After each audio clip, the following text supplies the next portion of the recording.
This is SSN. Story Studio Network.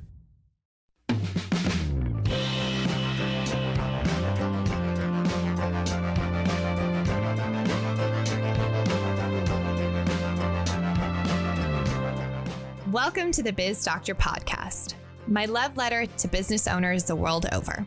I'm your host, Lauren Goldstein, award-winning business consultant and advisor who's fondly nicknamed the Business Doctor by my clients. My clients call me the Business Doctor because I help business owners who are burning the candle at both ends diagnose what is actually keeping them stuck in and buried under the day-to-day of their business, and then formulate a business treatment plan to help them adjust their business and team to fit them. And most importantly, support them in having what I call true entrepreneurial freedom. If you're ready to look at your business in a different lens and elevate yourself out of the business operator in the trenches 24/7 to visionary business owner and leader who can take a breath, vacation, and have more fun making an impact with your business, then grab your favorite beverage and your earbuds, and let's dive into our latest episode.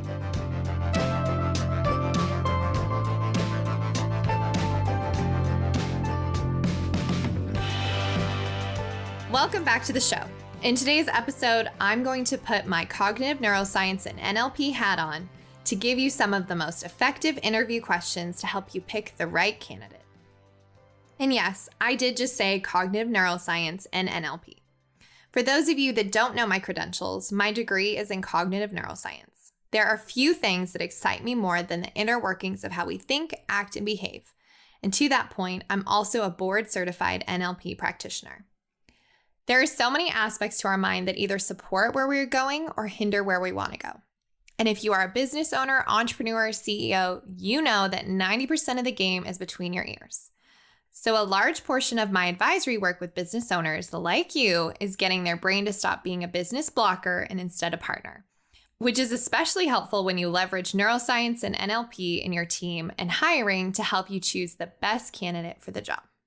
So I'm going to break it into 3 categories and give you my top 2 favorite questions to ask in each category so you can get to know your candidates more than just surface deep like most interview questions. The first category is how they think, the second is how are they motivated, and the third is how they play team and if they're going to play well with others. In the first category of how they think, the question that I really like to ask is when you're making a decision, do you tend to look at historical data and go internally to process after you have the facts, or do you need and tend to talk it out with those you trust? I love this question because it tells you a lot about how they think and process information. And this is especially important for leadership and management of this person. It also tells you if they're introverted or extroverted with how they process information and make decisions. You might have heard introvert versus extrovert before. So an introvert is typically somebody who gets energy from alone time. That's how they recharge, versus an extrovert gets their energy from being around people. That's not the introvert extrovert I'm talking about right now. Introvert versus extrovert is actually how they process information and how they make decisions. And I'm laughing because this is huge, because when it comes to team harmony, knowing this is going to save a lot of time and energy and conflict, because let me know if this sounds familiar. You have a team meeting and there are a few people who want to extend the meeting and just talk it out. And then there are a few people who you can tell are getting impatient and just want time to think / mull it over. Or they say things like, I've got it. Let me go give it a thought. Let me go think it over. And so emotions start flaring because you've got one side who's like, I've got the information I need. Let me go do it. And you have the other people who want to talk about it, brainstorm, solve it, etc. Does that sound familiar? So knowing this will actually help you keep those fires from flaring up. And here's how. If you know that there are people on your team that process information internally, and stereotypically this tends to be anyone that's associated with like back of house operations, systems, CFOs, bookkeeping, project management, those people tend to process as an introvert versus an extrovert is somebody who you'll see in sales, marketing, partnerships, customer success. And again, it does play a little bit into the introvert extrovert energies, but this is more about processing information. So if you know who on your team is one versus the other and you're having team meetings, you can actually set them up for success by breaking the meeting and allowing the people who internally process to be released to go process, and allowing the people who externally process to go have a secondary meeting and then share any information they need with the parties so everybody's on the same page. But by allowing them to go their separate ways and process how they need to process, you actually make the team more efficient. The second question I like to ask to find out how they think is, if we were going to do a project together, would you want to know the big picture first, how it affects the company, the team, the customer, etc.? Or would you want to get the details of what we're going to do first? Whatever they answer, the secondary follow-up question is, would you really need to know the big picture details first? So you ask the opposite of what they answered. This question is hands down one of my favorites for a secondary check if someone is a player or a worker bee. I know you're probably getting tired of me talking about players and worker bees, but seriously, when you know the difference, this makes all the difference in your team. But if it's the first time you're hearing this as a moniker, go back and listen to season 1, episode 3, Why a Jack of All Trades Kills Your Business. When you know this, it's going to tell you if they're a player or worker bee, as well as knowing how to set someone up for success. Asking which they need first allows you to know how to give them information in the proper sequence. So this is where my neuroscience and NLP background come in. Some people cannot discover the big picture until they build it from the details. Others cannot get the details until they first have the big picture. And the key to successful teams and learning and leadership is to break the information down into masterable chunks and build it up in chunks of the size that makes it impossible to fail. So what I mean is, when you're listening to their answer, you're going to find out if they are specific, so they want the details, or global, they want the big picture. And then you're going to also find if they go specific to global or global to specific. So if they're specific and they say they want the details first, if you chunk it too big, so what that means is if you're too vague or abstract for them, it will be said that you're giving them fluff or you're being vague or it's irrelevant material. And they'll concentrate on the details of an assignment and may miss the total goal of the project. Talk about a bummer and not a good place to be in a team. So details on the sequence of operations may be needed, and that's really how to begin and what to do next. And now if they answer big picture, they're global. They want you to give them the big picture and little else. They're mostly unconcerned about you giving them the details or would rather fill in the details themselves. Here's where a player comes in. This is most likely a characteristic of a player. If you chunk it too small, for a global person, they're going to be bored, tune out, and then actually that's going to cause them to miss necessary details because they're going to concentrate on the overall direction of the assignment, the overall goal.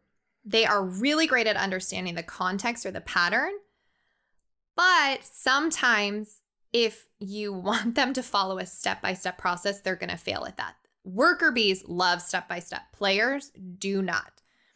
They really work best when they can delegate the details. Now, if somebody is specific to global, they tend to build up the big picture from the details. So when you give them the details first, they may or may not be lost in your vagueness, but they're going to concentrate on the details of an assignment and how each individual step contributes to achieving that assignment. The process of building the big picture out of the details is called induction.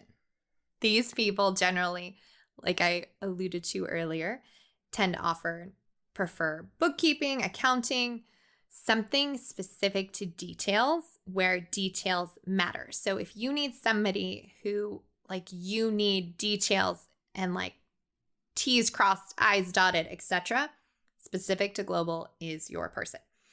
If they are global to specific, they need to have the big picture before they can put the parts in the proper place. Sound familiar?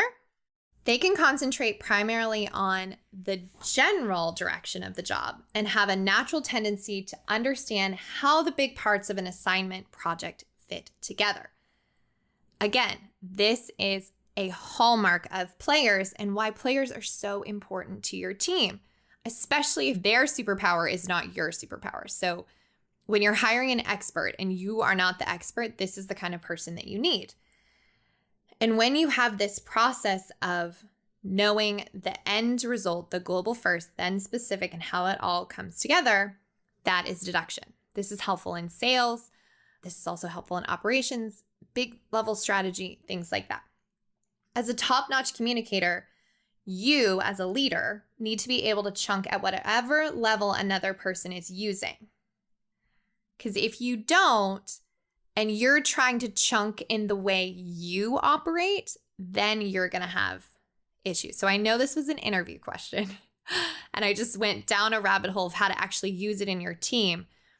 But this is really important, again, to be proactive in hiring is knowing what kind of person you need. If you need a specific person or a global person. So asking this question is going to proactively set you and them up for success. And I gave you a little gold nugget of how to actually use it in your business. Second category. So we want to know how they are motivated. These questions tell us where their motivation comes from, which is another way to tell a player from a worker bee, but also very important for leading them as well as keeping their tank filled.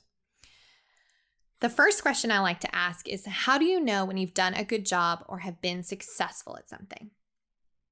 The follow-up question to this is, do you know internally or does someone have to tell you?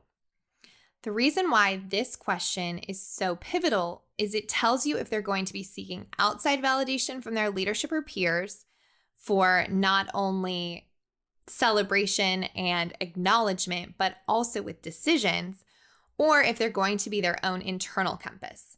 It's a little bit related to carrot versus stick. And if you don't know what carrot versus stick is, there are people that are self-inspired based on little wins. And so they're going towards a carrot, going towards a goal, versus people who are motivated by the stick, which is pain. So if something happens, then they're in motivated mode. So if there isn't enough pain, they're not going to be motivated. Players tend to be a bit more carrot versus stick. Worker bees tend to be stick versus carrot. When somebody says something like, I'll know I've done a good job because I feel like the project was a success or the goal was accomplished, etc., versus I'll know I've done a good job when you tell me.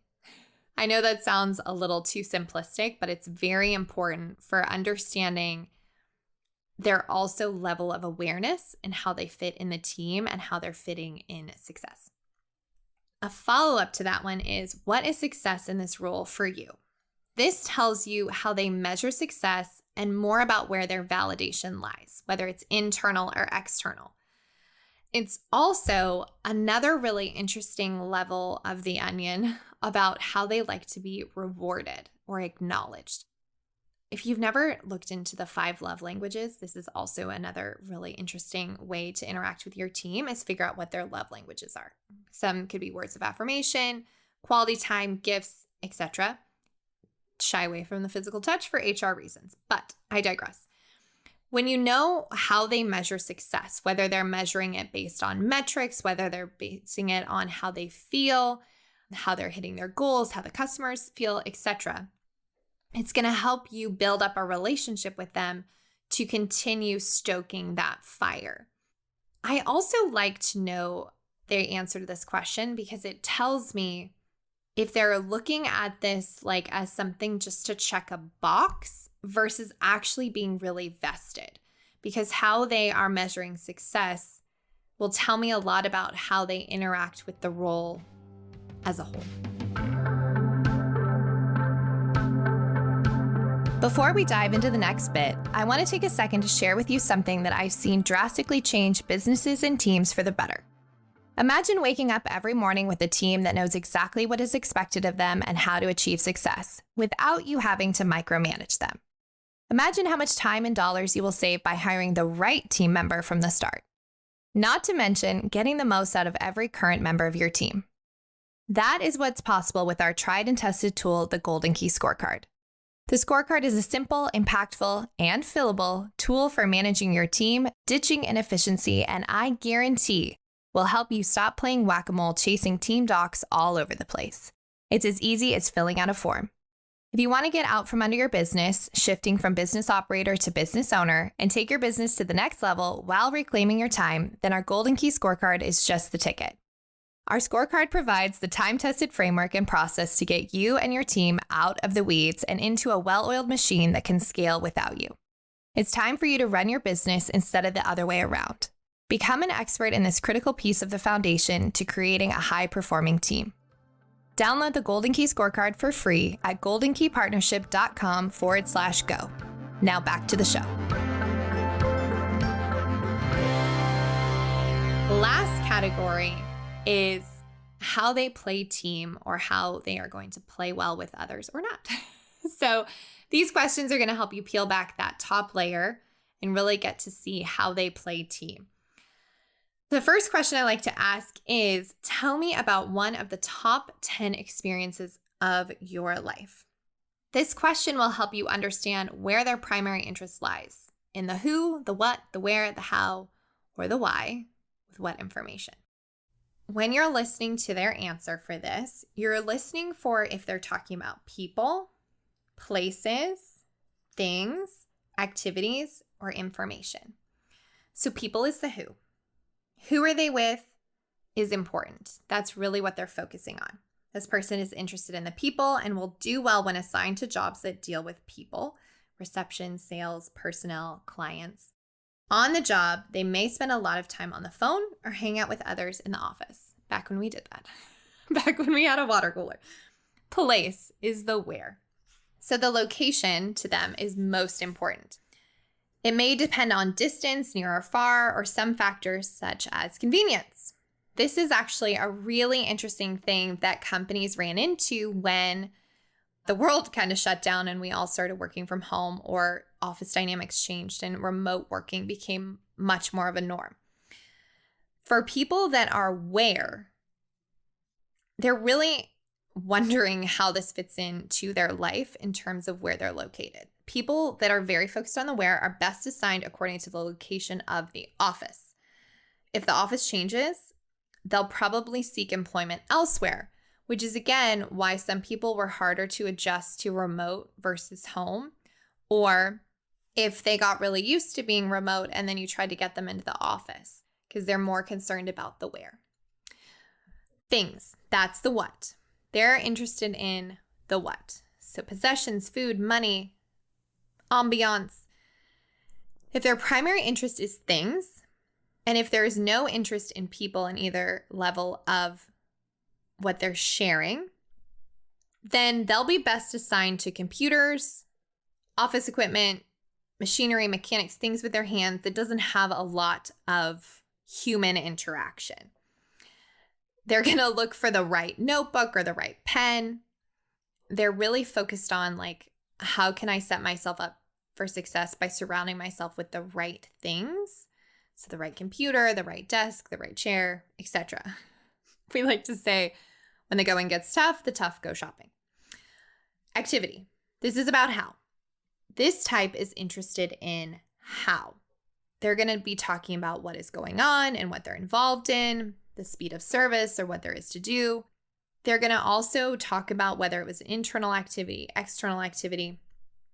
In managing this person, make sure that they have a job in which there is plenty to do. These are the busy bees. If it's something boring, this is not going to be a good role for them. They like to have calendars, day timers, a lot of stuff going on, but life really centers around the clock. Now, last but not least, the information people. So they're giving you the why and what information. They're really want to know how to do it. Again, this might be an inkling that you're talking to a worker bee. They might say, I just thought you ought to know this. They'll give you plenty of information, or they're looking for you to give them plenty of information. It's also important to know if the information they want is about people, places, things, or activities. People who are seeking information about people are gossips. People who are seeking information about activities are how-to.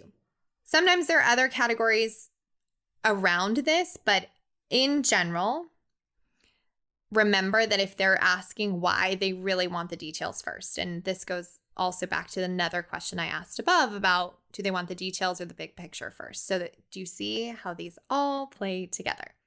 The second question in this category is, tell me about a work situation or environment where you were the happiest, a one-time event. Now, that last part of the question, a one-time event, that's really important because sometimes if you don't say that, they'll go and tell you about like a 20-minute story about like all the best things. You want a one-time thing. And this is really going to help you tap into if they're happiest with autonomy or with a group environment, because this is going to show how they affiliate with people in their life.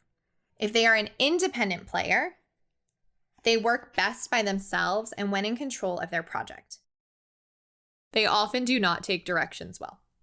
So these are good people to send off somewhere when you need someone who can be alone to do the job and you trust them and they're really comfortable being autonomous.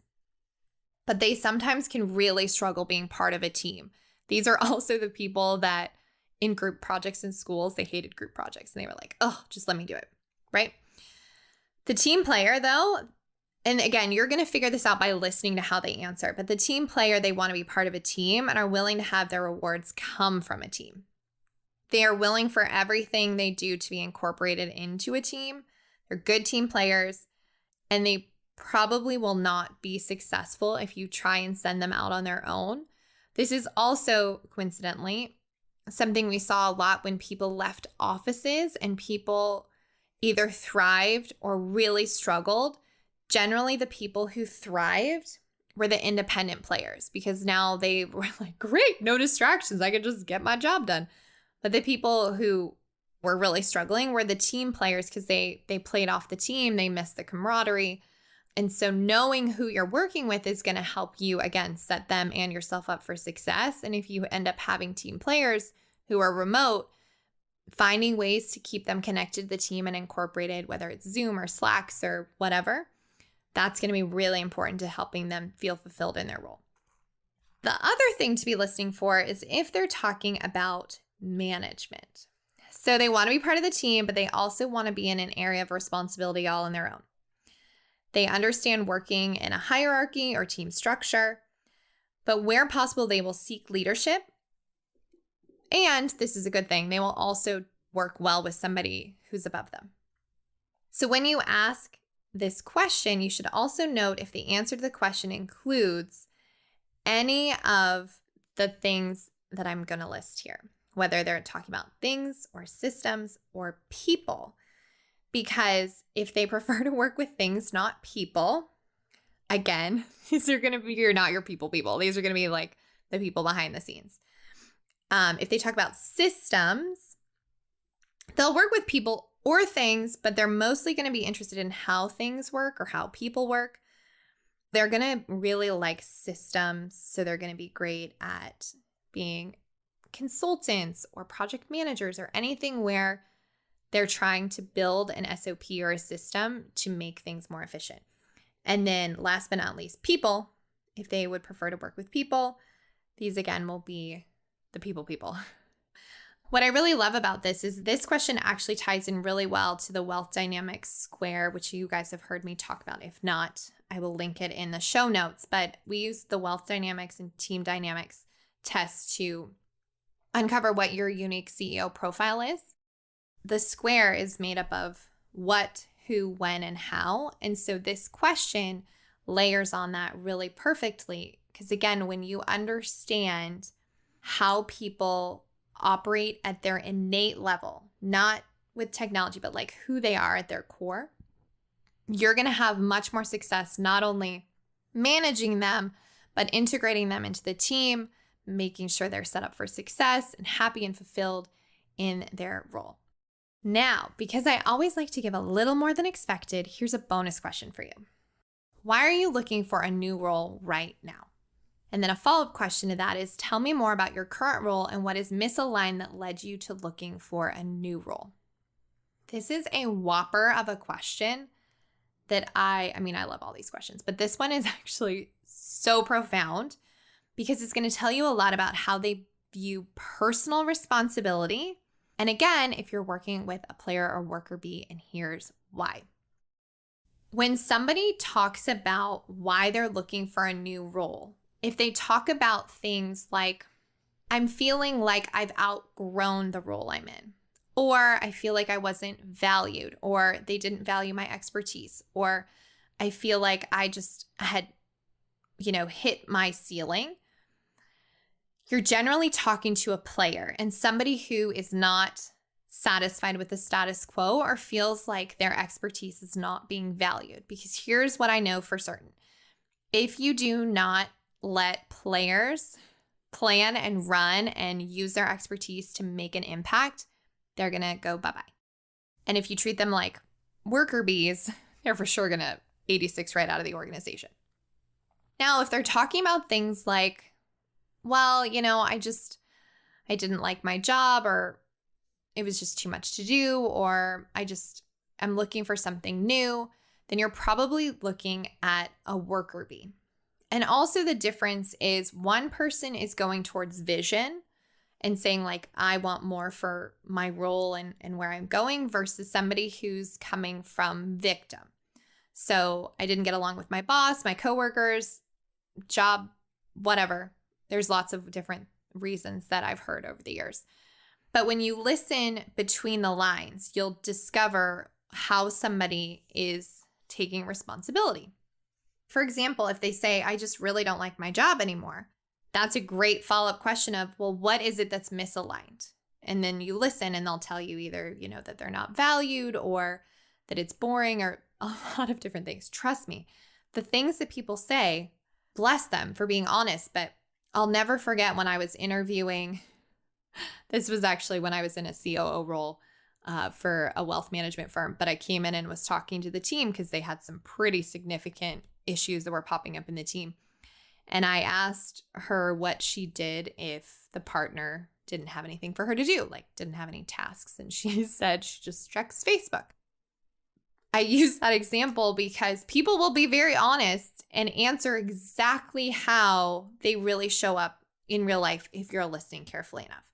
If you ask this question and the follow-up question of what was misaligned and listen for how they take responsibility or don't, you're going to see player versus worker bee. You're also going to see somebody who's going to add value and versus create drama. If you are hiring somebody that cannot take personal responsibility, then they're going to actually drag the team down and create a lot of drama because they're going to blame the boss or the systems or the this or the that or the traffic or the weather or whatever, versus having a proactive growth mindset of personal responsibility and saying, well, this is what I was committed to. Here's why it didn't happen, or here's how I'm going to make sure it does happen. The reason I love these unorthodox questions is because they really help you peel back the layers of the person you're interviewing to get to know them on a different level so you can objectively determine if they truly are the right person for the role. And then once they are, you can set them up for success with the team. That's it for this week's episode. Thanks so much for listening in. It's because of listeners like you that I embarked on this podcast journey. So I'd love to hear from you and your biggest takeaways. Don't forget to subscribe and make sure you're following along. Tag me on Instagram at It's Lauren Goldstein or LinkedIn or wherever you hang out on the interwebs. Thanks again for listening, and we'll see you next week.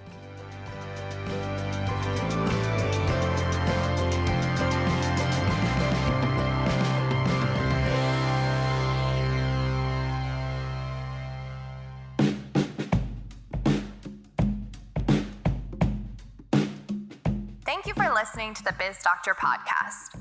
Now, I like to say that friends don't let friends WebMD your business. So if you're wondering what your next steps could be, here are some options for you. No matter what, head to the show notes or to my website, goldenkeypartnership.com, for some impactful resources to support you getting out from under your business.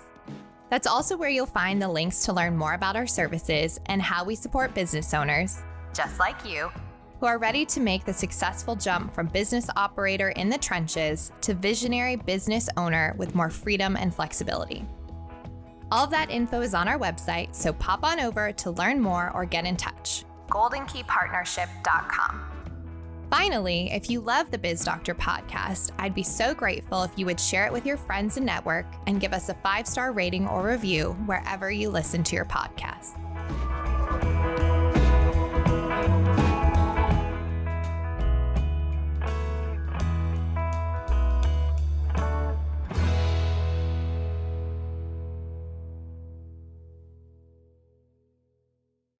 This is Story Studio Network.